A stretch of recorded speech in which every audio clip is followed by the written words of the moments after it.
Il n'y a pas de fumée sans feu. Salut à tous, mes papiers et mamie Japap.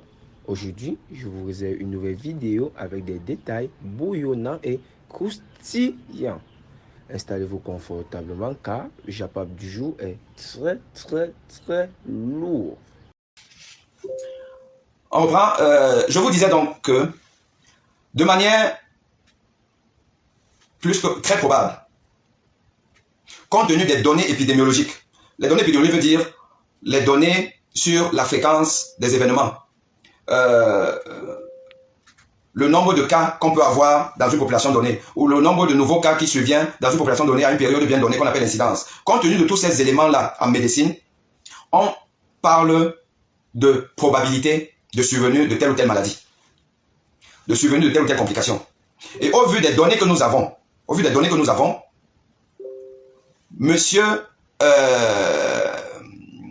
Samy Lénard, ou le Noir, qui a fait un accident avec fracture d'un os long et une fracture complexe, avec d'ailleurs émiettement des os, il y a eu certainement rupture de l'intégrité de la moelle osseuse. La moelle osseuse contient entre autres de la graisse. Cette graisse-là a certainement traversé la brèche de la paroi des vaisseaux sanguins qui sont dans l'os.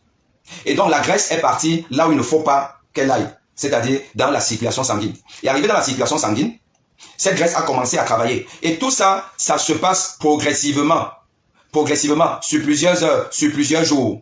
Et pendant ce temps-là, vous êtes bien portant. Vous ne ressentez rien. Vous n'avez aucun symptôme. Ça se passe de manière insidieuse. Pourtant, il y a un problème. La prévention est le meilleur traitement de l'embolie pulmonaire graisseuse. Le syndrome d'embolie graisseuse a une évolution insidieuse, lente, asymptomatique pendant longtemps. Ça peut l'être. Parce que si la mobilisation n'est pas très importante au début, mais plus, enfin la mobilisation de la graisse dans le sang, si elle n'est pas importante au début, ben, écoute, on va rire, hein. On va blaguer, on va se balader, machin truc. Mais plus, notre bras est toujours malade. Même si on dit que, ben, vous savez, quand vous avez le bras comme ça, vous ne bougez pas, mais de manière réflexe et tout, vous allez faire des gestes. Chaque fois que vous faites le geste, vous désorganisez cette stabilité fragile qu'il y a là. Donc, les pulls de graisse vont continuer à rentrer dans la circulation sanguine. Jusqu'à atteindre un seuil critique où, et maintenant, quand on va même vous opérer, mais tardivement, si le chirurgien ne tient pas compte de ces éléments-là, en allant maintenant travailler dans le champ opératoire, à l'endroit où il faut, on peut encore mobiliser une autre partie de la graisse. Cette nouvelle mobilisation peut être la goutte d'eau qui fait déborder le vase. On va faire l'opération et tout, l'opération est terminée, mais pendant l'opération, la graisse s'est encore mobilisée dans le sang. Et voilà. On est sorti de l'opération, ben voilà, on est tranquille et tout. Mais sauf que, peut-être le lendemain, on est en post-opératoire, on est arrivé à l'hôpital tranquille, on est opéré tranquille, mais le lendemain, ça ne va plus. On sent pas du mal à respirer. Les infirmiers passent. Elles prennent les paramètres, la saturation. Alors qu'on saturait à 90%, 96%, ben là on est à 94%. Ce n'est plus bon. Parce qu'on est en dessous de 95% de saturation. La saturation, c'est le taux d'oxygène dans le sang. 93%, 92%, on commence à sentir qu'on ne respire pas bien. Les particules de graisse sont déjà dans nos poumons. Elles ont commencé à l'être à Kribi. Et à Yaoundé, elles ont atteint le seuil où le corps dit que bon là je ne peux plus supporter. On commence à être... On voit la saturation. 90% de saturation. Évidemment, on va dire que ben, non, écoutez, il n'a pas bien, on va la mettre en observation, en réanimation. Vous partez en réanimation. Alors que l'opération s'est bien passée. Alors que vous êtes arrivé sur vos deux pieds. Mon cousin m'a dit qu'il est arrivé, il était en forme. Alors, il est possible que lors de l'opération, il y a eu une nouvelle mobilisation qui a fait, la goutte d'eau qui a fait déborder le vase. Est-ce la faute du chirurgien? Je serais malhonnête pour dire que c'est sa faute dans le sens où il a fait exprès, il devait... Non, je ne dirais pas ça. Je dirais simplement que quand on a un patient comme celui-là, avec ce qu'on a observé, par anticipation, l'hôpital devrait avoir ça en tête. Le personnel devrait avoir ça, j'espère qu'ils ont eu ça en tête. Pour prendre des mesures d'anticipation. C'est un malade comme ça là même, il doit être sous oxygène au long cours. Mais je vais vous dire en toute honnêteté, le traitement curatif, c'est-à-dire que quand on a déjà ça, l'embolie graisseuse, comment on soigne? Le monde entier ne sait pas très bien soigner ces complications. Parce que le substrat est difficile à soigner. Il n'y a pas une molécule que nous avons en médecine qui est là pour soigner la graisse, pour éliminer la graisse, libérer la graisse. On sait soigner les caillots de sang qui sont soit les plaquettes, donc les caillots artériels, de l'arbre artériel, soit la fibrine, c'est les caillots de l'arbre veineux. Ça, on sait soigner, on a des médicaments pour ça. Artériel, on a l'aspirine, le clopidogrel, on a des anti-agrégants plaquettaires, comme on les appelle. Ça, on sait soigner. Et on a la fibrinolyse pour fibrinoliser ces caillots. Pour les caillots des veines, riches en fibrine, on a les anticoagulants. L'héparine de bas poids moléculaire, on a les antivitamines K, Préviscan et autres, on a les nouveaux anticoagulants, comme on les appelle, les anticoagulants vitamine K, le rivaroxaban, l'apixaban et autres. Ça, on sait soigner, en plus de la fibrinolyse, par la streptokinase, actylise et consorts. Ça, on sait soigner. Mais l'embolie graisseuse, on ne sait pas trop soigner. On est plus dans le symptomatique quand ça devient sérieux, mais surtout, c'est la prévention. Et la prévention, c'est quoi? C'est-à-dire, savoir faire le diagnostic. Déjà, savoir que quand il y a un os long cassé, faites attention, pensez à l'embolie, enfin, au syndrome d'embolie graisseuse. Pensez à ça. Donc, immobiliser, le patient ne bouge pas, on doit l'immobiliser réellement. Le chirurgien doit passer l'orthopédie, savoir si il va opérer ou pas, mais il faut qu'on soit dans un milieu médicalisé d'emblée. Ce n'est pas prendre un taxi ou une Prado, quitter Kribi pour arriver à Yaoundé. Comme ça là, non. Le problème de ce jeune homme-là, c'est ce trajet-là. Cette incapacité de l'hôpital à pouvoir l'opérer là sur place et à être transporté dans ces conditions-là jusqu'à Yaoundé. C'est-à-dire que l'hôpital de la caisse a récupéré une bombe.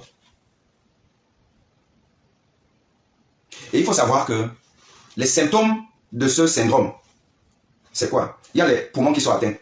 Il y a le cerveau qui peut être atteint. La peau peut être atteinte. Les yeux peuvent être atteints par ces micro-particules graisseuses dont je vous ai parlé. Au niveau du cerveau, à un moment donné, on peut être irrité, nerveux, un peu léthargique, la tête lourde. On peut avoir ce genre de signes à cause de ça. Au niveau de la respiration, comme on dit, on a du mal à respirer. On a du mal à respirer parce que c'est les poumons qui oxygènent le sang. On a du mal à respirer. Au niveau de la peau, on peut avoir des taches qui vont apparaître vers le 4e jour comme ça. Là. On peut avoir des taches qu'on appelle les pétichis. Un purpura pétichial. Donc on peut avoir des taches qu'on n'avait pas. On commence à voir ça. C'est une réaction immunologique due quand même à cette particule de graisse-là et le conflit avec l'armée du corps qui va essayer de lutter contre ça. À l'œil, on doit pouvoir faire un fond d'œil. Si on fait un fond d'œil, on peut trouver qu'il y a des petites taches d'hémorragie. Ça, c'est les symptômes classiques du syndrome d'embolie graisseuse. Tout médecin doit le savoir, être conscient de ça et d'être en alerte. Ce qui veut dire que ma jeune consoeur de l'hôpital de Kribi, qui n'avait pas les moyens pour prendre en charge, en plus je suppose qu'elle n'est même pas orthopédiste, donc ce n'est pas son domaine. Je suppose que c'est une médecin généraliste. Bon, elle fait ce qu'elle peut. Mais elle doit avoir ça en tête. Ça veut dire quoi? Ça veut dire qu'elle devrait interdire c'est un bien grand mot, le transport dans ces conditions. Mais une fois qu'elle interdit ça, elle va faire comment? Elle va inventer l'ambulance. Elle ne peut pas inventer l'ambulance. Elle ne peut pas inventer l'ambulance. Mais parfois, il faut même peut-être que l'hôpital vienne vers le malade. Et ce n'est pas toujours le malade qui doit aller vers l'hôpital. Dans un environnement aussi démuni que le Cameroun et nos hôpitaux, peut-être que c'est un chirurgien qui devrait se déplacer soit de Douala, soit de Yaoundé, pour venir là, puisqu'il n'y a pas d'ambulance pour transporter. Et que même l'ambulance, il faut que l'ambulance soit équipée et que les gens de l'ambulance sachent même qu'ici, là, il y a un risque de mobilisation de la graisse dans le sang. Donc, on ne doit pas transporter n'importe comment. Donc, on vient là. On vient opérer là. Si c'est qu'il y a même un bloc opératoire capable de le faire.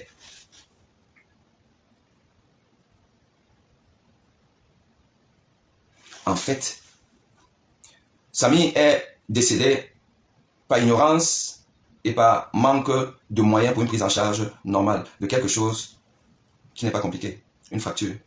Mais il faut savoir que les complications sont celles-là. Et elles peuvent entraîner donc un décès. Alors, on va maintenant lire le communiqué. Je vais vous relire le communiqué et on va discuter ça. Alors, monsieur Mfege, Feufoi, Roland a aidé à mis aux urgences de... Bon, là j'ai fait une impression, mais il y a un bout qui ne se voit pas. Donc, je peux balbutier, c'est pas très important. Hôpital, il sort le 1er juillet, à 21h. Vous allez me rappeler quand est-ce qu'il a eu son accident. J'ai cru comprendre, c'est le 28 ou le 29, je ne sais plus très bien. Voilà, sur recommandation de l'hôpital, les examens cliniques réalisés au préalable présentaient une fracture sévère de l'humérus gauche, nécessitant une intervention chirurgicale rapide. Mais elle n'a pas été rapide puisque ça s'est fait plusieurs jours après. Après signature de la note de consentement éclairé par le patient en présence de sa compagne, l'opération comme convenu s'est déroulée le 3 juillet. Donc, il y a eu opération le 3 juillet. Il est arrivé le 1er juillet. Donc, il s'est passé quand même, allez, on dit 2-3 jours. Bon, je comprends qu'au Cameroun, on avait les histoires de qu'il faut donner d'abord de l'argent et tout ça là. Donc, l'hôpital aussi a quand même perdu un certain temps. Ils sont pas sur le principe, quand je vous ai dit que il faut le faire rapidement. Il faut une immobilisation. Donc, maintenant, pendant ces 3 jours-là, est-ce que ce jeune homme-là, il se baladait dans sa chambre dans ces conditions? Si, à mobiliser son bras partout, pendant 2-3 jours, là, déjà, on peut interroger. Je ne peux pas être dans la vindicte, je ne peux pas jeter les gens battus. En plus, je suis médecin. Et que, vous savez, nul n'est parfait. Mais, là, on a perdu des jours avec un patient qui n'avait pas les conditions adéquates. Même si on ne le perd pas tout de suite. Mais la mobilisation, l'immobilisation, autant pour moi, l'immobilisation du membre doit être stricte. Or, là, on a perdu quand même encore des jours. Après en avoir perdu beaucoup entre Kribi et là, et un transport compliqué. Donc, il y avait tous les ingrédients pour faire une complication inattendue. Au cours de l'intervention, l'équipe chirurgicale a constaté que l'os était émietté en plusieurs petits morceaux, appelés séquestres dans le jargon chirurgical. Et donc, il ne peut pas avoir émiettement comme ça là, sans lésion de la moelle osseuse. C'est compliqué. Et donc, sans mobilisation de la graisse. Je dis encore que si on fait l'autopsie de ce jeune homme, on va retrouver dans ses poumons des taches de graisse. Et la première description de ce syndrome date de 1862. Un certain Zenker, qui avait trouvé dans les poumons d'une personne décédée justement des taches de graisse, où il ne doit pas en avoir. Donc, à retrouver à l'intérieur, dans le parenchyme du poumon, donc c'est-à-dire que le tissu du poumon, il a retrouvé des taches de graisse. Mais la première description clinique de ce syndrome, date plutôt de 1873 par un autre von Bergmann, qui lui a fait dans la description clinique, comme je vous ai expliqué tout à l'heure là, au niveau des poumons, au niveau du cerveau, au niveau de la peau, au niveau des yeux. C'est lui qui a fait ça.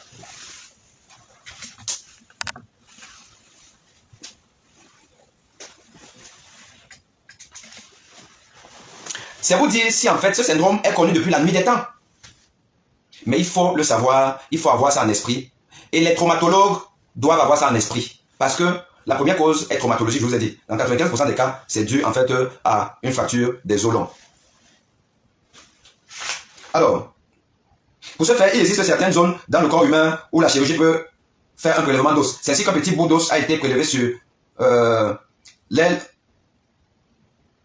Bon, j'arrive à lire là-bas. Il y a gauche du patient pour réaliser cette greffe osseuse autologue. Bon, là, je pense qu'aujourd'hui, tout le monde est édifié.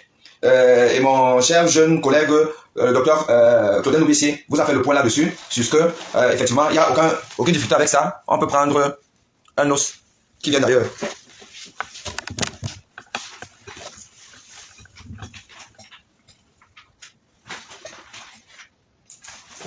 Un os qui vient d'ailleurs, on peut le prendre. Donc, le fait qu'on ait retrouvé, alors qu'il y a une fracture du bras, mais voilà, on est allé, on a trouvé une cicatrice au niveau du bassin.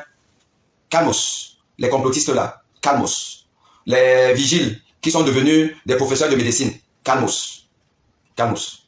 Voilà. Il se passe certainement des choses bizarres dans nos hôpitaux, dans le monde, et au Cameroun en particulier, mais bon, n'exagérons pas aussi.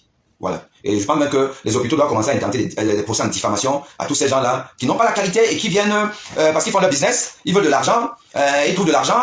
Votre One Love là, bon oui, alors le frère du défunt, bon comment les gens qui veulent t'aider, bon c'est comment, bon ceux qui veulent aider même en argent et tout.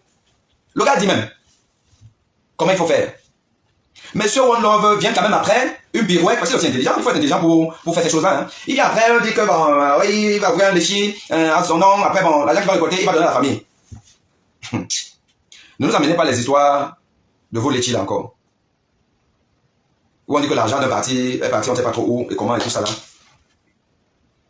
Parce que quand quelqu'un là va rassembler l'argent et il dit qu'il va donner, ben évidemment que les gens vont dire qu'il a fait, qu'il a même fait ou qu'il n'a pas fait. Pourquoi est-ce que vous voulez rentrer dans des histoires polémiques? Vous n'avez pas chercher l'argent après avoir joué au professeur de médecine. Maintenant, vous recortez l'argent pour dire que vous allez donner à la partie avec. Enfin, la partie plaignante. Oui. C'est pas possible. Il faut qu'on soit sérieux là. Il ne faut pas faire des choses comme ça. Donc, le lendemain matin, le patient, M. Roland, présente des signes de fatigue et hypotension artérielle. Les examens approfondis réalisés, notamment un scanner thoraco abdominaux, n'ont révélé aucune complication outre les lésions traumatologiques chirurgicales associées. Ils ont plutôt permis de découvrir un taux de paroxysme du rythme cardiaque mal toléré, malgré l'intervention d'une équipe multidisciplinaire constituée de médecins, réanimateurs, cardiologues et ainsi de suite. Ok. Alors, là, vous avez entendu parler de... Il allait bien et après, il y a eu dégradation, donc hypotension. L'hypotension, c'est quoi? L'hypotension, c'est la baisse de la pression artérielle. Une pression qui doit être normalement en moyenne, entre 120 et 140 mm de mercure de systolique. Les gens parlent de 12 à 14. La diastolique est aussi importante. Bon, on laisse un peu concentrer-vous sur la systole, la systolique, entre 120 et 140. Donc, si vous avez moins de 120, 110, 100, c'est-à-dire ce que vous appelez 11 ou 10, bon, on va y parler d'hypotension. Mais ce qui est important surtout, c'est quelle est votre tension de base. Parce qu'il y a des gens qui ont 11 de tension de base et tout, et ils supportent bien, il n'y a pas de souci. Il y a des gens qui ont donc 15. Mais le fait de chuter sa tension est un facteur péjoratif. Et surtout quand vous chutez votre tension de plus de 20 mm de mercure ou alors 2 cm de mercure, là, c'est pas bon. Et on peut chuter sa tension, surtout dans des conditions médicales comme celle-là, on chute sa tension si le cœur commence à souffrir. Le cœur n'arrive plus à bien pomper le sang dans l'organisme. Puisque c'est ce volume que le sang va sortir du cœur qui va participer à maintenir une pression sanguine, donc ce qu'on appelle une pression artérielle. Et donc, si sa tension chute déjà, ça veut dire que le cœur est en train de souffrir. Et le cœur d'un jeune comme celui-là, qui a priori n'était pas malade, il n'est pas connu comme étant malade et tout. Et un cœur qui commence à souffrir, c'est une souffrance aiguë. C'est quelque chose qui vient de se passer et qui a forcément un lien avec son histoire de la maladie qui est courte. Parce que son histoire de la maladie est courte. Il y a encore moins d'une semaine, il n'avait aucun problème. C'est parce qu'il a fait un accident et que même là, il n'avait pas de problème. Mais il se fait opérer. Non, quand il se fait opérer, ben, on devait être bien. Surtout qu'on ne nous a pas dit que l'anesthésie a été compliquée, il a eu du mal à se réveiller et tout ça. Non. Donc les choses se sont bien passées, mais son cœur devient malade. Au point où la tension chute. Voilà notre raisonnement clinique, chers étudiants. Écoutez-moi. C'est ce qu'on appelle la démarche clinique. Voilà notre élément pour dire que la cause de cette chute de la tension, qui est donc une souffrance du cœur, cette cause-là est aiguë. Et il n'y a pas 1 million de causes aiguës dans ce contexte-ci. C'est l'embolie pulmonaire. Mais une embolie pulmonaire particulière, qu'on ne rencontre presque jamais que... Vous allez m'expliquer, parce que moi je suis un russe. Donc votre français là parfois il est compliqué pour moi. Sur les traumatisés des os longs. Voilà une autre preuve que ce monsieur a fait une embolie graisseuse pulmonaire. Donc, la graisse qui s'était déjà beaucoup remplie là, dans la circulation, qui arrivait déjà dans les poumons. Ça arrive dans les poumons. Et quand ça arrive dans les poumons, ça entraîne une inflammation. Là, il n'y a plus que la graisse. Mais il y a même l'inflammation. Il y a tout un syndrome qui va faire qu'il y a un bourrage là, et une élévation de la pression pulmonaire. Élévation de la pression pulmonaire, ce qu'on appelle en médecine hypertension artérielle pulmonaire aiguë.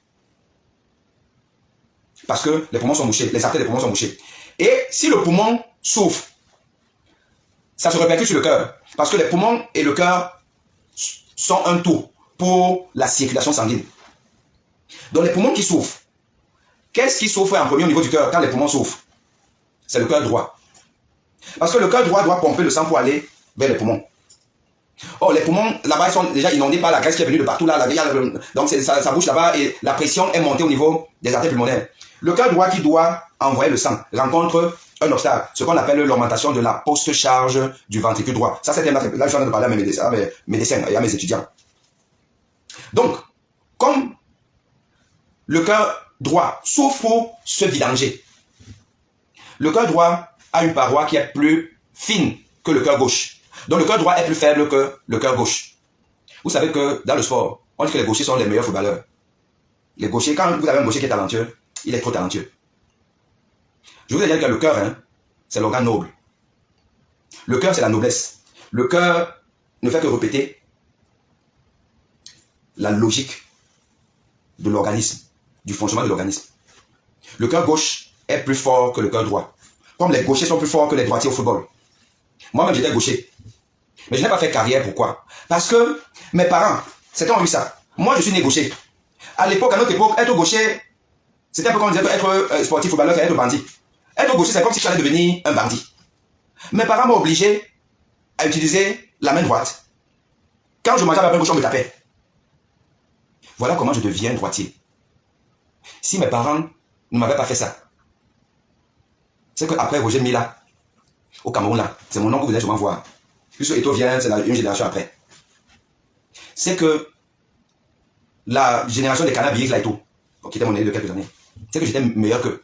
Parce que j'étais gaucher à la base. Déjà droitier, j'étais un footballeur, mais les gens qui ont joué avec moi me connaissent. N'Golo Kanté, c'est moi. Imaginez alors si j'étais gaucher. Donc, le cœur droit est faible. Un gaucher était presque un sorcier. C'est pour ça que j'ai dit que ne venez pas sur moi n'importe comment. Je vous ai déjà dit ça, non? Ne venez pas sur moi n'importe comment parce que même quand mes parents, est-ce que le parent enlève la nature? Donc j'ai quand même une forme de gaucher en moi. Donc j'ai une forme de sorcellerie. Ne venez pas n'importe comment. Et en plus, n'oubliez pas que je fais un tour au Bénin. Donc, les Maglons Ondoa, les femmes Ndongo, les gens qui viennent là n'importe comment là sur moi.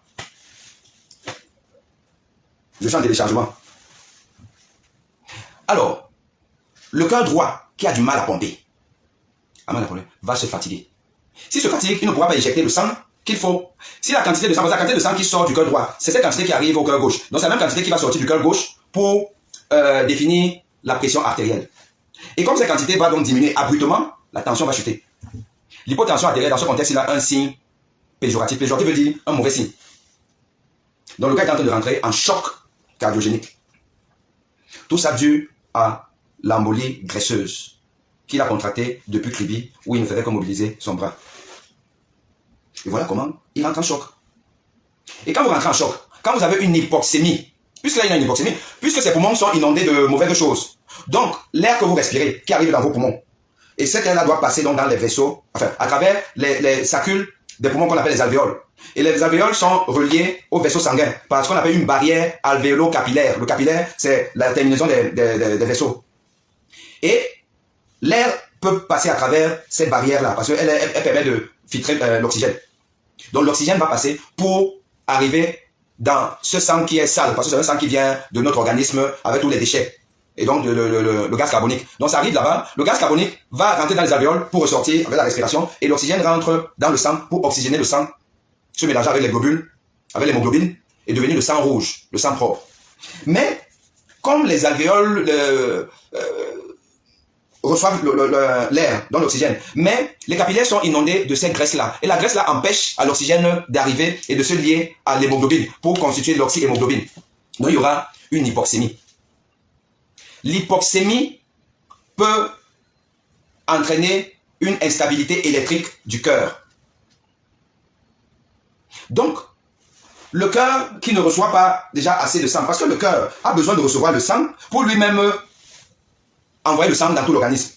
Il reçoit le sang par des tuyaux qu'on appelle les artères coronaires. Et ce sang que le muscle cardiaque reçoit, il dépend de la quantité de sang qui est sortie de l'organisme. Mais on va dire que la quantité de sang là a diminué, parce que là-bas, le ventricule droit est tellement faible là qu'il n'a pas pu supporter ce qui se passe au niveau des poumons. Donc, comme c'est le même sang qui arrive dans le ventricule gauche, et donc le ventricule gauche, ce sang là qui va partir qui va arroser toute la grande circulation en sortant par le tuyau qu'on appelle l'aorte. C'est une de cette portion du sang qui va aller dans les artères coronaires. C'est les artères qui apportent le sang au muscle cardiaque. Le serpent qui se mord la queue, cercle vicieux. C'est-à-dire que le cœur n'arrive pas à pomper beaucoup de sang. Par conséquent, lui, il ne reçoit pas beaucoup de sang. Et s'il ne reçoit pas beaucoup de sang, donc le muscle cardiaque va être appauvri en sang. Cet appauvrissement en sang va faire souffrir le muscle cardiaque. Il va entraîner ce qu'on appelle une ischémie du muscle cardiaque. Ischémie du muscle cardiaque. Et l'ischémie du muscle cardiaque peut entraîner une instabilité de l'électricité du cœur. Instabilité de l'électricité du cœur qui va être majorée par le manque d'oxygène.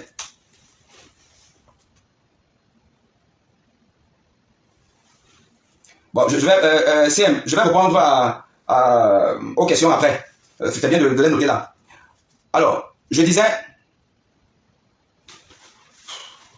Bon, est-ce que j'ai soif?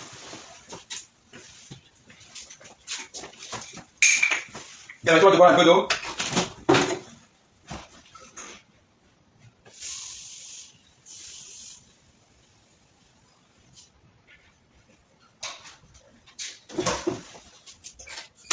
La prochaine fois, hein, vous m'envoyez les euros pour que j'achète au moins un jus pour boire. Parce que vous faites tout ça là, sans me faroter, c'est pas bon.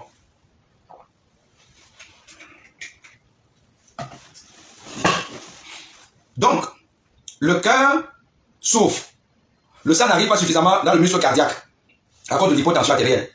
Et en plus, au niveau des poumons, l'oxygène n'arrive pas dans le sang. Et donc, le peu de sang qui arrive au muscle cardiaque est même aussi pauvre en oxygène. Donc, ça décuple la souffrance du muscle cardiaque. Et quand il y a souffrance du muscle cardiaque, il y a instabilité électrique. Donc, le cœur, au lieu de faire ça, il peut faire ça. C'est ce qu'on appelle, il peut avoir des extrasystoles supraventriculaires, dont la fibrillation, qui va débuter sur la fibrillation atriale, donc les oreillettes battent la chamade. Mais les oreillettes, ça va encore, parce que les oreillettes, c'est les petites cavités du cœur. Bon, même si elles souffrent et tout, bon, on peut se passer de ça. Mais si cette souffrance-là concerne les ventricules, et qu'il y a des extrasystoles ventriculaires, beaucoup, la tachycardie ventriculaire, et fatalement la fibrillation ventriculaire, donc le ventricule qui bat la chamade. Fibrillation ventriculaire. Bon, ce communiqué qui quand même, bah, je peux aussi comprendre, hein, comme c'est un communiqué administratif, quand même et tout. Donc, en plus, le directeur ne va pas rentrer dans les détails, mais c'est pas lui qui a écrit, hein. Même le déroulé, là, tout là, vous comprenez que c'est pas lui qui a écrit, c'est le médecin qui a écrit. Mais les médecins ne sont pas allés jusqu'au bout. Tant qu'à faire, à partir du moment où vous nous donnez le dossier médical en ligne, bah, donnez-le peut-être entièrement, pour qu'on le discute. Bon, les examens, ils ont plutôt permis de découvrir des troubles paroxystiques du rythme cardiaque mal toléré. Bon, en médecine, ça ne peut pas dire grand-chose. Troubles du rythme paroxystique cardiaque mal toléré. C'est pour ça que, moi, j'imagine, quand je dis ça, parce que c'est codé, j'imagine que c'est la fibrillation ventriculaire. Parce que c'est elle qui est souvent mal tolérée. La fibrillation ventriculaire, c'est un jeune qui n'avait rien, qui était a priori en bonne santé. Ça vient faire quoi là maintenant? Mais ça vient faire simplement le lit, ou du moins, ça vient être la conséquence de tout ce que je vous ai décrit au début. Nous sommes dans une continuité logique de ce que ce monsieur-là, sa fracture, est la cause de son décès. Et sa mauvaise prise en charge de la fracture est la cause de son décès. Son retard de prise en charge que j'ai énuméré depuis le début. Nous sommes dans la même logique. En médecine, on a ce qu'on appelle une unicité de raisonnement. C'est quand même de se dire que le malade, il a en même temps le palu, il a la fièvre typhoïde, il a encore la gastrite, il a machin, comme je vois dans les diagnostics de mes jeunes médecins au Cameroun. C'est-à-dire que vous arrivez dans un hôpital, on retrouve 1 million de diagnostics. Non, il faut être logique. C'est une cause qui entraîne une conséquence. Et donc, effectivement, ce monsieur, je pars sur le principe que tout ce qui est dit là est vrai. Je pars sur ce principe-là. Donc, le monsieur a fait une fibrillation ventriculaire qui n'a pas été récupérée. Maintenant, après, on va quand même nous dire comment est-ce qu'ils ont réanimé. Il y avait quoi? Comme le disait le brillant... c'est Max Senior ou Senior Max, excusez-moi, je suis désolé de décorcher certainement le nom, mais je dis encore un brillant. Voilà, il a été réanimé comment? Est-ce qu'il y avait un défibrillateur là-bas? Ben, s'il y avait un défibrillateur, est-ce qu'il marche? Depuis quand il n'a pas été utilisé? Parce que les défibrillateurs, vous savez, ici nous en France, hein, quand vous avez un matériel, vous avez l'obligation de faire la visite de ça, de faire des simulations. Même si vous n'avez pas eu des cas pendant un certain temps, vous devez pouvoir vous assurer que c'est branché, qu'il y a assez d'énergie, parce que vous allez peut-être l'utiliser quelque chose, au moment où vous utilisez, vous allez voir que c'est gâté. On a déjà tout vu. Donc, on ne nous dit pas comment ça a été pris en charge. Mais moi, je vous dis donc simplement que s'il y a eu trouble de rythme mal toléré, c'est la fibrillation ventriculaire. S'il y a une fibrillation ventriculaire, c'est parce que le muscle cardiaque a souffert. Or, ce malade-là n'avait pas de maladie chronique. Donc, c'est une souffrance aiguë. Par défaut d'apport de sang. Plus on appelle d'hypotension. Et ce défaut d'apport de sang, c'est parce que ses poumons étaient bouchés. Les poumons étaient bouchés par quoi? Par la graisse. Syndrome d'embolie gaseuse. Et la graisse, ça sort d'où? Ça sort de son accident. Et pourquoi? Parce qu'on a fait un accident, on a ça. Tous les gens n'ont pas ça. Oui, parce que bon, lui, il a la chance en plus. Il a eu le truc, je sais pas, peut-être le 28, le 28, peut-être juin, ou le 29, je sais pas trop, mais il est opéré de 3. Donc il y a eu un retard. Et que même, si on va dire qu'on va opérer tardivement pour plusieurs raisons, il n'y a pas eu observation d'une immobilisation médicale ou médicalisée.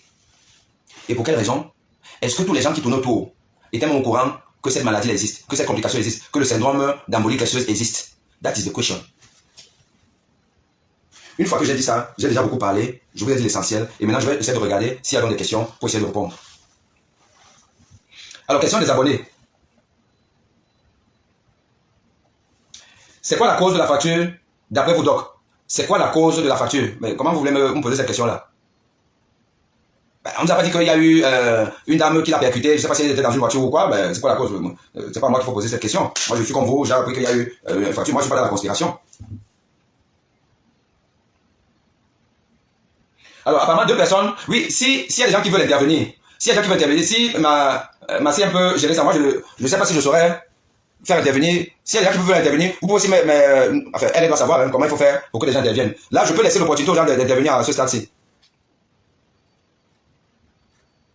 Ah oui, le problème c'est que mes deux téléphones sont occupés. J'ai un téléphone,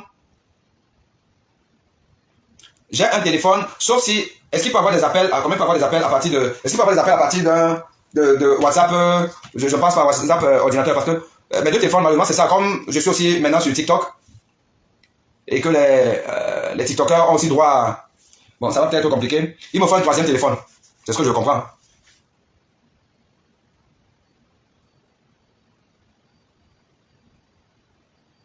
Sauf si j'arrête le direct TikTok. Est-ce que les TikTokers peuvent passer sur Facebook? Est-ce que les TikTokers peuvent passer sur Facebook pour que je puisse utiliser le téléphone TikTok pour répondre aux questions?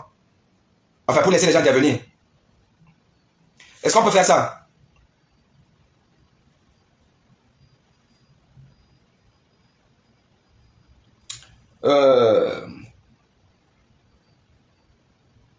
Sinon, est-ce que les gens peuvent intervenir via Messenger? Parce que je suppose que je peux prendre, je sais pas si à partir d'un ordi de bureau que j'ai là ou bien ici là, le Messenger passe, ou le Messenger vocal ne passe que par un smartphone.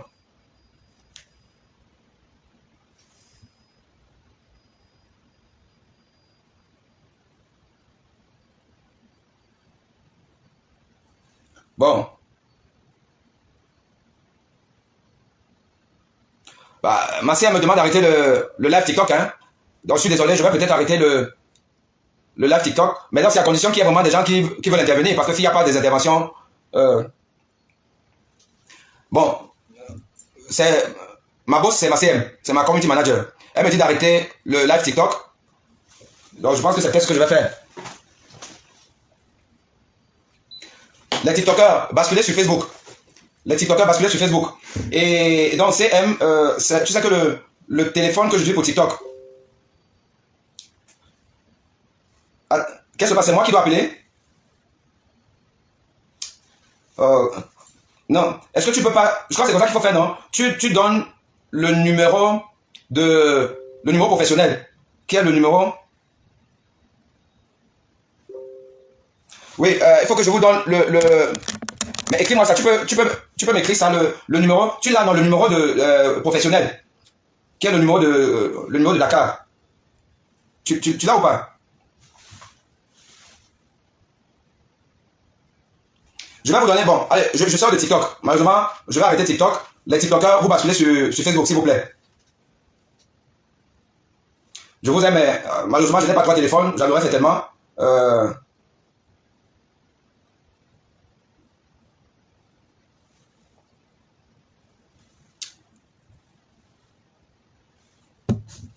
C'est un peu, tu me donnais... Ben, là, tu peux... Bon, attendez, je vais... Bonnie Dakar. Tac. Tac. Tac. Paramètres. Non. Paramètres. Compte. Où est-ce qu'on regarde? Alors, je vous donne le numéro par lequel vous pouvez m'appeler. Plus 221. Plus 221. 78. 136. 12 39. Est-ce que je peux écrire? Je vais écrire plus 221 78 136 12 39. Donc, je pense que je vous ai écrit ce numéro. plus 221 78 136 12 39, si vous voulez appeler. Alors, quelqu'un pose la question, salut prof, pourquoi ne pas penser à une perfusion d'héparine s'il y avait risque d'embolie graisseuse? Ça, c'est une très bonne question. C'est une très bonne question posée par certainement un médecin. En fait, vous imaginez que on a découvert cette maladie, je l'ai dit qu'en 1862 et décrit également en 1873. Entre-temps, il y a eu des recherches, on a testé plein de choses pour le traitement, mais rien n'a réellement marché. Et l'héparine ne marche pas. Et je vous ai quand même expliqué pourquoi. Dans la physiopathologie de l'embole graisseux, ce n'est pas d'abord la fibrine, c'est la graisse. Or, l'héparine ne soigne pas, ne traite pas, ne dilue pas la graisse. Non. Donc, c'est normal que l'héparine ne marche pas. On a même essayé les anti-inflammatoires, dont les corticoïdes, mais ça marche très peu. Parce qu'une fois de plus, on arrive un peu au bout de la course.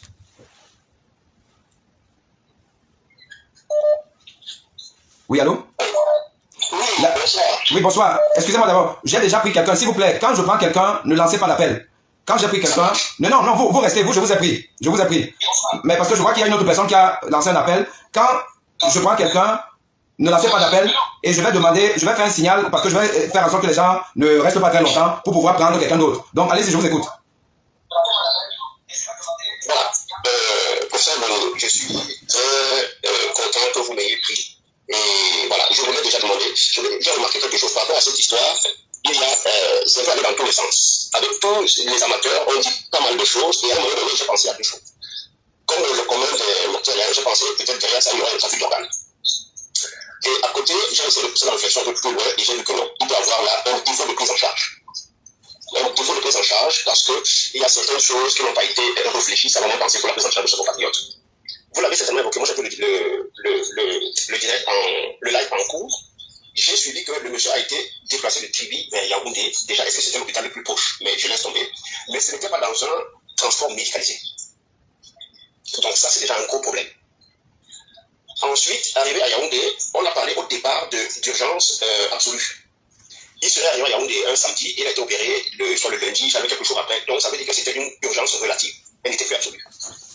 Donc, si on peut donc, parce que l'urgence absolue, c'est certainement tout de suite. Vous n'allez pas me contredire.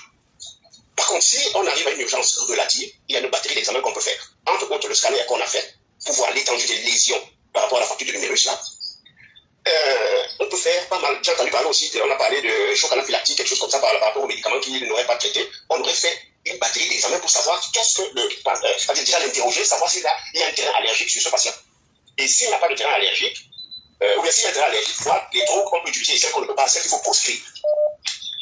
Maintenant, on devait faire un groupage. S'il vous plaît, n'appelez pas tant que je ne vous ai pas fait un signe d'appel. Quand je voudrais déjà écouter la conversation avec celui qui est en ligne, parce qu'il dit des choses sensées, quand je veux déjà écouter, je fais un signe de la main, comme ça là, ça veut dire que je suis potentiellement prêt à prendre un autre appel. Mais laissez quelqu'un qui parle parler, parce que ce qu'il dit peut instruire tout le monde. Donc mon cher ami, allez-y. Et peut-être même aussi, si les gens peuvent se présenter, si vous pouvez sans peut-être forcément donner votre nom, mais la profession, parce que quand on a le discours d'un médecin, c'est pas la même chose que de quelqu'un qui n'est pas médecin, mais qui veut comprendre et tout. Ok, allez-y mon cher ami. Je vais continuer mon mélange avec ma photo. Je suis infirmier de bloc opératoire. Super. Maintenant, je disais donc qu'on aurait pu faire un groupage, parce qu'en préopératoire, il peut arriver n'importe quel problème, ce qui fait en sorte que, par exemple, on a une hémorragie massive. Si la personne, le malade est groupé, on sait tout de suite ce qu'il faut lui passer comme ça, que lui passer des macromolécules. Attention. Quand tu dis malade groupé, là tu es en train de parler à un médecin, on n'est pas qu'entre nous les médecins, il y a des non-médecins. Donc il veut parler de connaître le groupe sanguin du malade. C'est ce qu'il voulait dire. Vas-y. Ah, je suis désolé. Je suis désolé. Oui. Voilà. Donc, je disais donc que si jamais le patient, donc on a son groupe sanguin, au lieu de passer que des macromolécules qui vont le remplir, parce que si on ne fait que ça, c'est l'hématocrit qui va chuter et il aura toujours des problèmes. Donc, pour pouvoir prendre en charge correctement ce malade. Donc, de mon point de vue, si, visiblement, vous pensez plus vers une embolie graisseuse. Alors, le patient avait la chance d'être médicé par rapport aux photos que j'ai vues. Donc, des signes, au moins sur la peau, au niveau cutané, il y a des petits chiffres. On peut voir. Mais bon, je pense qu'aujourd'hui, la seule chose qui pourrait nous guider, c'est une autopsie qui va confirmer le diagnostic d'embolie graisseuse. Et maintenant, comment est-ce que nous pouvons aider ceux qui ne sont pas suffisamment outillés pour prendre en charge ce genre de choses? Parce que, disons que, vous savez comme moi que le traumatisme des os longs conduit presque inévitablement vers ça, vers une embolie graisseuse. Donc, comment nous pouvons outiller ceux qui ne sont pas suffisamment outillés pour prendre en charge ce genre de patients. Je ne vais pas monopoliser, je peux revenir et je laisse la place à quelqu'un d'autre pour essayer d'apporter un peu d'eau au moulin. Je vous remercie, c'est monsieur. Merci infiniment, mon cher collègue. Merci infiniment. Je vais prendre quelqu'un d'autre.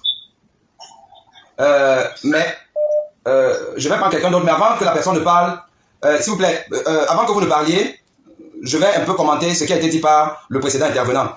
Je suis d'accord avec beaucoup de choses qui ont été dites par lui. Je suis, par exemple, d'accord de ce que, dans cette prise en charge, on aurait pu faire différemment. En termes diagnostiques, il y a des choses qu'on aurait pu faire. Ça, je suis tout à fait d'accord. Mais, une fois de plus, ici, là, il est difficile de penser à une autre cause que celle-là, en toute objectivité. Il est difficile de penser à autre chose que celle-là, parce que le terrain était vierge. On entend chez nous par expression terrain vierge, ça veut dire qu'il n'y avait pas d'autres tas, pas d'antécédents particuliers. Donc, on peut imaginer que c'est une situation aiguë qui a provoqué ça. Donc, je laisse, bon, l'autre est parti malheureusement, je lui avais demandé de patienter, elle n'a pas patienté. Donc, je prends la deuxième personne qui va intervenir. Vas-y. Allô? Allô? Oui, allez-y. Oui. Bonsoir, docteur. Bonsoir. Professeur, selon le cas, vous nous avez sorti le titre. On vous écoute. Bonsoir, docteur ou professeur, selon le cas. Je suis Nino Mesatio, avocat au barreau du Cameroun.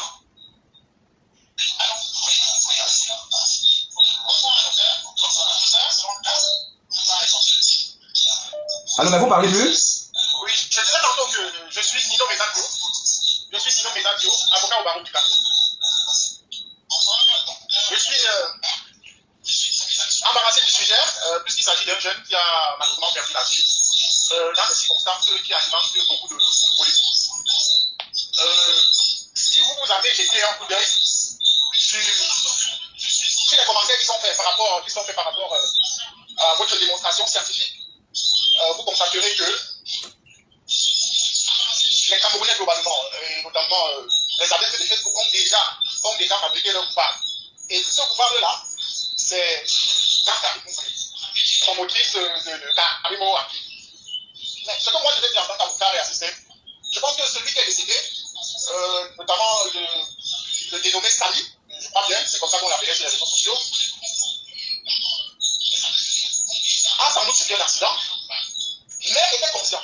C'est-à-dire qu'il a eu cette partie du bout du bras, peut-être que vous l'avez expliqué, mais il était conscient depuis Kébi jusqu'à Yaoundé. Alors, il y a quelque chose qui manque dans l'histoire, puisque ce que vous n'avez pas lu dans les commentaires, c'est que tout le monde demande où est la vidéo de l'accident. On vous dit que l'accident qui serait la cause de tout ce que vous avez expliqué par la suite n'existerait pas, je le dis bien au conditionnel.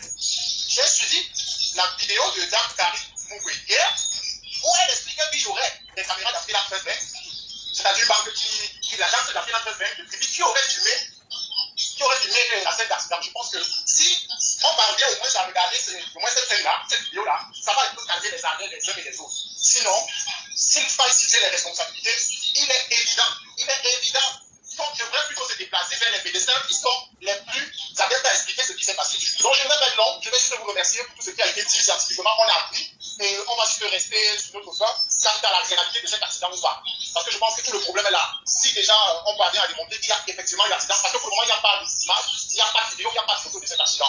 Et puisque c'est l'origine même de tout le temps que pourrait vécu qu'a vécu ce monsieur, on va donc attendre pour voir ce qui se passe. Du moins, les enquêtes sont en cours et il vaut mieux ne pas se précipiter. Mais merci de l'expertise dont vous avez fait. Bonne soirée. Ok, mais merci. Je vais quand même essayer. Merci, cher avocat. Je vous remercie d'avoir fait cette petite mise au point. Mais je vais m'autoriser à recadrer le débat. Ici. Je vais m'autoriser à recadrer le débat. Je prends quelqu'un, mais je vais vous dire, s'il vous plaît, attendez, restez en ligne. Ne raccrochez pas. Je vais faire une mise au point. Ne raccrochez pas. Parce que si vous raccrochez, je prendrai quelqu'un d'autre. S'il vous plaît, ce live, un live médical, scientifique. Tout ce qui est dit sur le plan médical doit primer sur tout. Je dis bien sur tout. Tout ce qui est dit ici, là, sur le plan médical, sur la base de ce document-là, doit primer sur tout. Ça doit primer sur toutes les considérations, même les considérations judiciaires. Parce que j'ai quand même appris qu'il y a des gens qui sont interpellés, qui sont en garde à vue pour je ne sais pas trop quoi. Et j'ai même suivi dans le live de ce fameux One Love où il a pris en ligne le grand frère du jeune homme qui est décédé, qui est parlé en France, qui nous a expliqué comment il a mis en garde à vue la copine, je crois qu'on l'appelait José, elle est en garde à vue, il a même demandé qu'on prolonge sa garde à vue, que la dame Karimo même il demande aussi qu'on la mette aussi en garde à vue, le colonel c'est son type. Bon Dieu, on est dans quel pays? On est dans quel pays où des individus se substituent à la loi, au droit et à la médecine, un domaine médical où, dans un pays sérieux, même s'il y a soupçon, les gens comparaissent libres. Et, en les interrogeant, il y a une commission, il y a des experts médecins. Dans une procédure comme celle-là, il y a toujours des experts médecins. Et c'est eux qui ont l'ascendant sur tout le corps magistral, puisqu'on a affaire à un domaine médical. Et quand on me dit que, ben maintenant, en fait, bon, malgré tout ce que les médecins vont même dire, ce qui est dit ici, là, ce que le professeur Bonny dit et tout, bon, mais quand même, la pièce à conviction l'attend, on veut les photos de comment une voiture le cognait. Donc, on avait dit que sa patronne, là, la Karimo, a certainement engagé des babouzes. A engagé des babouzes pour aller le fracasser. Et on l'a fracassé, il est resté conscient, avec son téléphone, a bien marché, a parlé, sans dire que non, c'est pas la voiture, c'est Dame Karimo qui a envoyé des gens me casser mon bras. Mais les Camerounais, soyez un peu sérieux. Soyez un peu sérieux. On ne peut pas développer un pays avec ce genre d'inertie. On ne peut pas développer ce pays avec ce genre de conneries. Mais jusqu'à, les gens mobilisent les 30 000 personnes, les 6 000, tout le week-end c'était que ça, pour parler de bêtises. Maintenant même qu'entre-temps, il y a eu ça. Donc les gens sont encore là à dire que non, vraiment, on n'a même pas vu la photo de l'accident, donc il n'y a même peut-être pas eu rallye. Vous allez faire, je vais déchirer mon passeport camerounais à Mondo Vision. Mais c'est quoi ces bêtises-là? Moi, je demande à Dame Karimo de porter plainte. De porter plainte. L'hôpital nous dit que ce monsieur est arrivé conscient, il parlait. Il n'a dit à aucune personne de l'hôpital que c'est Karimo qui l'a agressé. Et il arrive avec une fracture. Vous dites que vous attendez encore la preuve qu'il y a eu accident, qu'on a cogné. Non. Cher maître, je vous en prie, avec tout le respect que je vous dois, vous ne faites pas prospérer ce genre d'imposture. Vous êtes un homme sérieux. Mais, vous donnez des arguments à ces marchands de mort. Moi, j'ai fait des posts que j'appelle maintenant le business de la mort. Tous ces faux influenceurs qui sont sur tout là, ils adorent ce genre d'arguments. Je vous en prie. Pas ce genre d'intervention. Désormais ici là, on parle science et on parle rationalité. Les conspirations de machin du Congo, ça, non. Pas sur ma page. Je vous en prie. Cher maître, j'espère que vous m'avez compris. Et une fois de plus, ça ce n'est pas à vous que ça s'adresse. Hein. Ça s'adresse à tous ces gens-là qui vont boire du petit lait avec vos propos pour continuer à aller faire le truc. Non, nous on attend seulement les images de l'accident. Alors, cher ami, vous que je vous ai laissé attendre là, excusez-moi, vous avez la parole. Merci infiniment pour la présentation que tu as faite de, on appelle ça Mboli. J'ai une question à poser, donc, parce que ici, chez nous, c'est une condition qui arrive peut-être une fois sur 100. Et pendant les cliniques, on nous dit qu'il n'y a pas de médicaments, de traitement spécifique. Bien que les différentes littératures suggèrent les stéroïdes, les marines, le dextran. Ma question est de savoir, en tant que spécialiste, parce que bon, ce que les livres nous enseignent, c'est une chose, et ce que le professionnel que tu es peut recommander est une autre. Maintenant, sur le plan technique, quelle serait l'approche ou alors la thérapie adéquate pour ce genre de situation? Parce que donc, pour les autres blocs, on sait très souvent comment prendre soin de ça.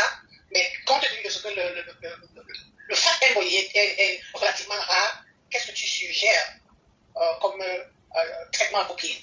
Ok, merci Micheline, merci pour ta contribution qui est pertinente. Je vais tenter de répondre, mais tu me poses une colle. C'est une question difficile. Une question difficile parce que, comme je l'ai déjà dit, malheureusement, on ne sait pas très bien être dans le curatif de cette maladie. On sait... bon, donc, je vais pas quelqu'un d'autre. Merci Micheline, à bientôt. Donc, on ne sait pas très bien...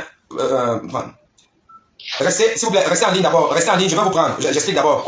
On ne sait pas très bien traiter. Parce que comme j'ai expliqué, le substrat est complexe. Peut-être parce que les cas ne sont pas aussi fréquents que ça. Peut-être parce que les cas ne sont pas aussi fréquents que ça.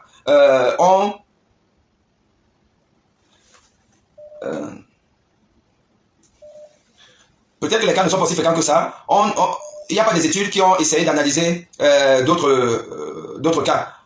J'ai déjà pris quelqu'un en ligne. Donc celui qui essaie d'appeler là, qu'il attende d'abord. Parce que j'ai pris quelqu'un en ligne. Je vais donner la parole à cette personne-là et après, je vous prendrai. Donc aujourd'hui, de manière concrète, si on est en face de cette situation, comme le Samy Lenoir, ce qu'il faut faire, c'est que déjà, il faut donner de l'oxygène aux malades. De l'oxygène, parce qu'on sait quand même qu'il lui manque de l'oxygène. Et l'oxygène doit se donner de manière adaptée. C'est des oxygènes avec des masses à haute concentration. Parfois, on peut être amené à utiliser des machines qui aident à oxygéner ce qu'on appelle la ventilation non invasive, voire l'intubation du malade.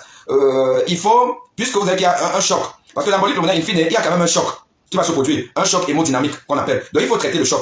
Pour traiter le choc, comme a dit le précédent, on va donner ce qu'on appelle les macromolécules. Donc, des molécules qui vont essayer d'augmenter la pression oncotique, augmenter la pression du sang, augmenter le volume du sang. Mais aussi, on peut être amené à donner des sympathomimétiques, des médicaments qui vont augmenter la contraction du cœur, qui est fatigué, et augmenter les résistances vasculaires, pour augmenter une fois de plus la pression. Donc, là, on est dans vraiment le symptomatique et puis le physiopathologique pour essayer de maintenir une certaine contraction myocardique, élever la tension pour mieux oxygéner le cœur. Parce que si la tension est augmentée, le cœur va moins souffrir. Comme je l'ai expliqué tout à l'heure, pour l'hypotension, il y a le cœur qui souffre. Et on va diminuer le risque de faire de la fibrillation. S'il y a la fibrillation, on va utiliser un défibrillateur, il faut en avoir, pour choquer le malade, pour le défibriller. Donc on va être dans une réanimation cardiologique poussée. En plus de ce que le malade a quand même de l'oxygène. Bon, évidemment, on mettra quand même de l'héparine à ce malade-là. Parce que comme je vous ai aussi dit, il y a la graisse, qui est le primo movens. Donc c'est-à-dire que le point de départ. Mais il y a quand même de la fibrine qui va venir, les plaquettes et tout. Donc on va donner de l'héparine, on va donner tout ça là pour essayer un peu de nettoyer ce bloc-là. Le débarrasser de ce qu'on peut, ce dont on peut se débarrasser. Pour que la particule de graisse reste la plus fine possible. Et avec le temps, avec la physiologie et les mécanismes naturels, et puis les supports en drogue, pour qu'il n'y ait pas une hypotension, pour que le rein fonctionne bien, parce qu'il faut qu'on s'assure qu'il n'y a pas une oligurie, donc c'est que le patient continue à uriner. Voilà, on monitore tout. Tout ça là, pour qu'on passe le cap. Et le cap, on va le passer progressivement, et puis après, on pourra donc voir venir les choses. Donc, c'est pas une fatalité, cette maladie, mais il faut avoir les conditions de réanimation adéquates. Est-ce que l'hôpital de la Caisse a eu des conditions de réanimation adéquates pour qu'on ne perde pas ce malade-là? That is the question. Donc je laisse la parole à celui que j'ai pris tout à l'heure. Allez-y. Oui, bonjour, docteur, c'est Serge Alambo. Bonjour Serge. Ça va? Ça va bien. C'est bien de voir qu'on fait la même chose que moi, parce que quand je me suis souvent penché dans ce genre d'état, on m'a qualifié d'ingénieur à 4 ans. Tant que les ingénieurs ne sont pas sur les réseaux sociaux, mais tu sais, en fait, quand il y a des questions très sérieuses dans le champ énergétique, les Camerounais préfèrent voir Fleur de Lille parler de l'ingénierie que voir Serge Alambo parler de l'ingénierie, parce que Facebook, ce n'est pas un endroit pour professionnels, donc c'est très bien, c'est bien ce que tu as fait. Moi, je t'ai découvert ce matin parce que j'ai Michel, la petite journaliste qui est sur, Michel Zoui, là, qui m'a demandé de suivre, parce qu'en fait, elle m'a soumis à une torture psychologique ce matin, puisqu'elle voulait entendre mon avis sur la question, et naturellement, quand je ne maîtrise pas, je ne peux pas parler.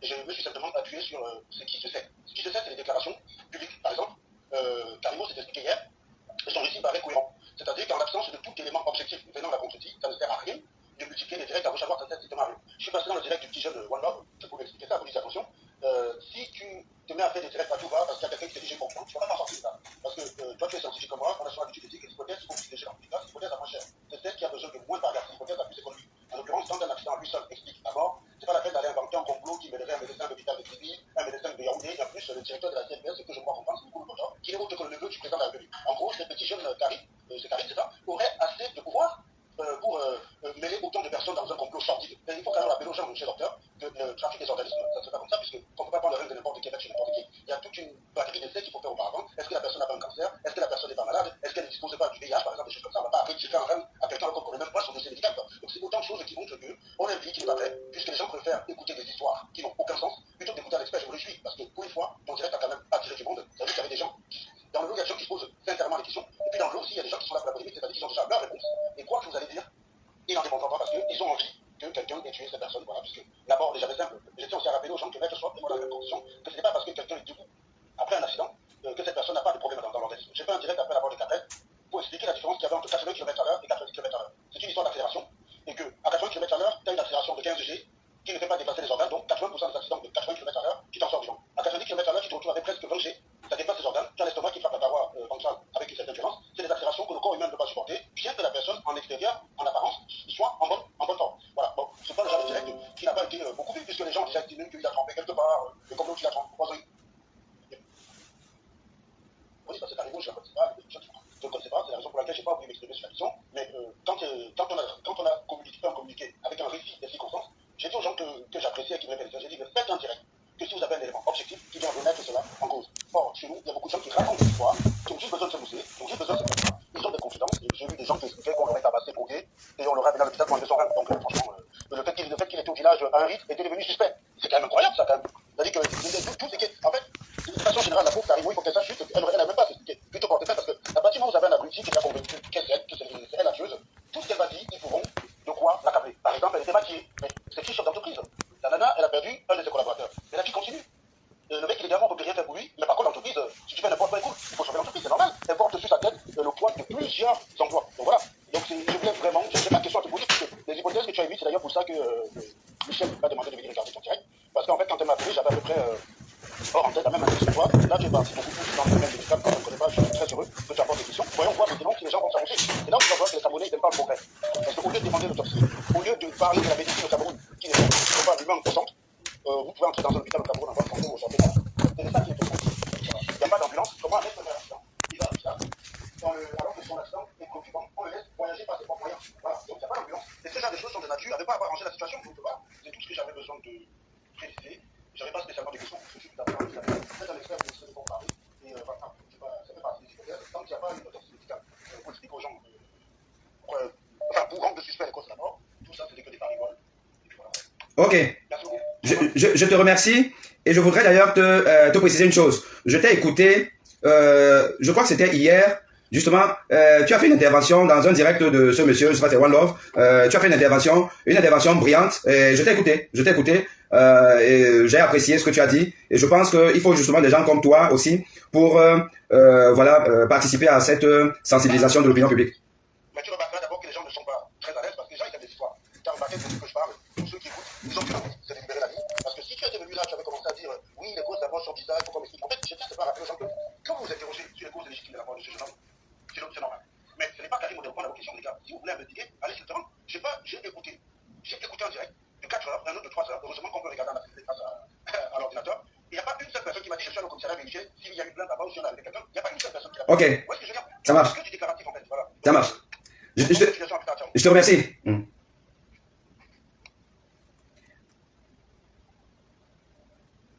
Oui, allô? Allô? Allô? Oui, docteur. Oui. Oui, c'est Maître Christian Tiban. Je ne sais pas si je suis en direct là. Oui, t'es en direct. Bon, voilà, moi je voulais tout simplement déjà vous remercier pour ce travail que vous avez fait, parce que j'ai compris beaucoup de choses. Alors, j'aurais une petite observation à faire. Pour ceux qui veulent savoir, veulent connaître les causes de l'accident. Bon, moi de pratique, j'ai souvent vu dans des rapports médicaux qu'on nous envoie dans les hôpitaux, qu'on nous envoie des hôpitaux qui nous parviennent dans les tribunaux, on pose toujours la question, quand un malade arrive, soit un accidenté, soit quelqu'un qui a été victime d'une agression, le médecin a l'obligation de poser la question de savoir quelles sont les circonstances du management de l'accident. Donc, certainement, tout un point qui était conscient est arrivé à l'hôpital et on lui a posé certainement qu'est-ce qui s'est passé. La question, qu'est-ce qui s'est passé? Et s'il y avait une agression, il aurait pu dire que j'ai été agressé. Mais quand on lit le rapport, je vois le rapport de la TPS, je crois que je l'ai lu, j'ai pu voir accident. Ça veut donc dire qu'il a dû dire qu'il a été victime d'un accident. Peut-être que je me trompe. Je pense que c'est comme ça que ça se passe. Chaque fois qu'on arrive à l'hôpital et qu'on a peut-être... déjà, je vais prendre l'exemple. Vous voyez, il y a des femmes qui sont battues par des maris qui arrivent dans les hôpitaux, ici en France, avec des hématomes. Et même au Cameroun, le médecin a l'obligation de lui poser la question de savoir ce qui s'est passé. Et parfois, les femmes elles disent, oui, mon mari a tapé sur moi, et le médecin écrit cela la cause, écrit la cause. Et certains médecins envoient même ce rapport à la police. Et des poursuites sont enclenchées. Donc le médecin a l'obligation de poser la question aux patients qui arrivent, avec un bras cassé, la question de savoir quelle est la cause. C'est une obligation. Et bien déjà, même ça, c'est aussi que c'est thérapeutique.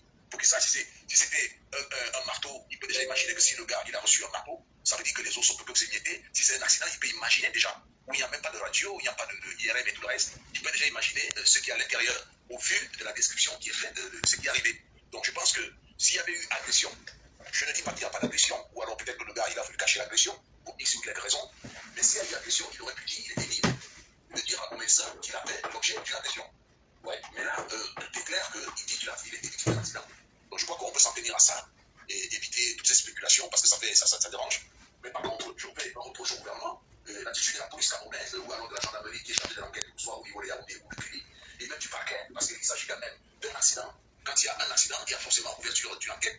Donc je ne sais pas pourquoi la police camerounaise ou alors la gendarmerie camerounaise et le parquet, soit de Kribi ou de Yaoundé, ne communiquent pas sur une affaire qui divise tant d'opinion. C'est comme si ces autorités-là veulent laisser pourrir une situation pour je ne sais pas pour quel intérêt.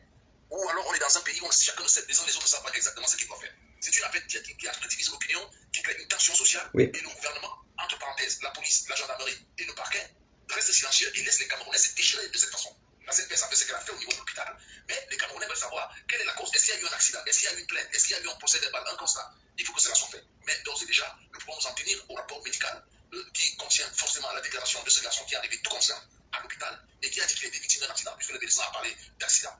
Voilà. Ça marche. Et maintenant, la question que je voulais vous poser, docteur, quand ça arrive, c'est cette situation-là, c'est parce qu'on a régulièrement des fractures dans nos contrées éloignées des hôpitaux où il y a on va prendre toutes ces procédures.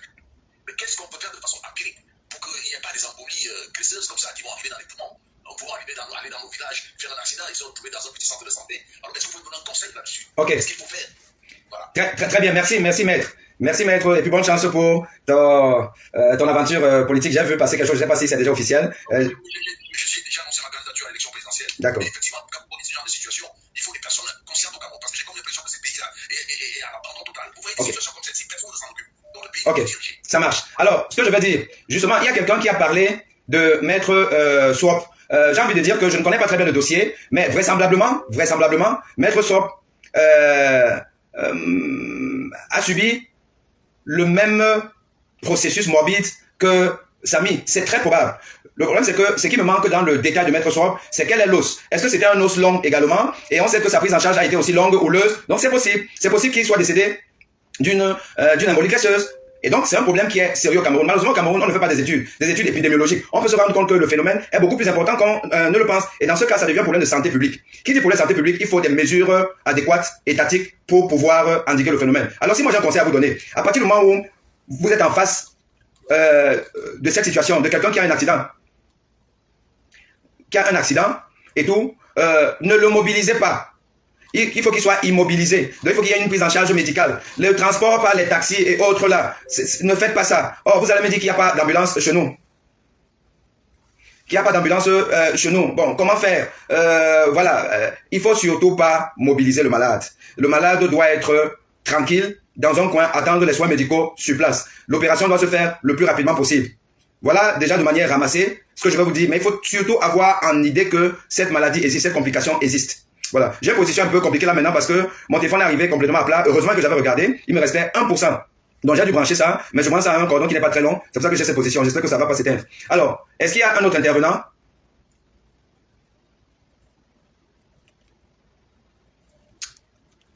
Non, est-ce que c'est la même personne? Parce que j'aimerais prendre quand même ceux qui n'ont pas encore intervenu.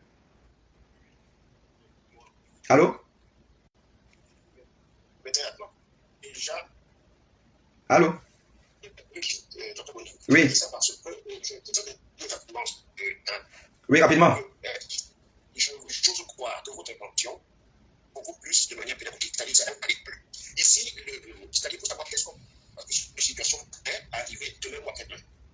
Donc, quelle serait la conduite à tenir dans le cas figure? Pas forcément. Il faut regarder la cause du tout.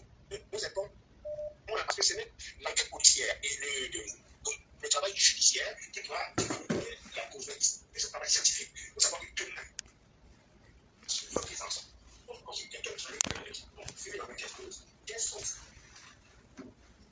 La personne, il faut transporter la personne de manière médicale. Il faut une prise en charge médicale urgente. De l'autre côté, donc, une personne qui est intermédiaire à parler,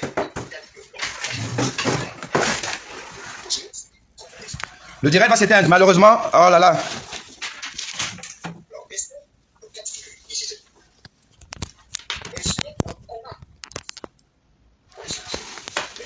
Malheureusement,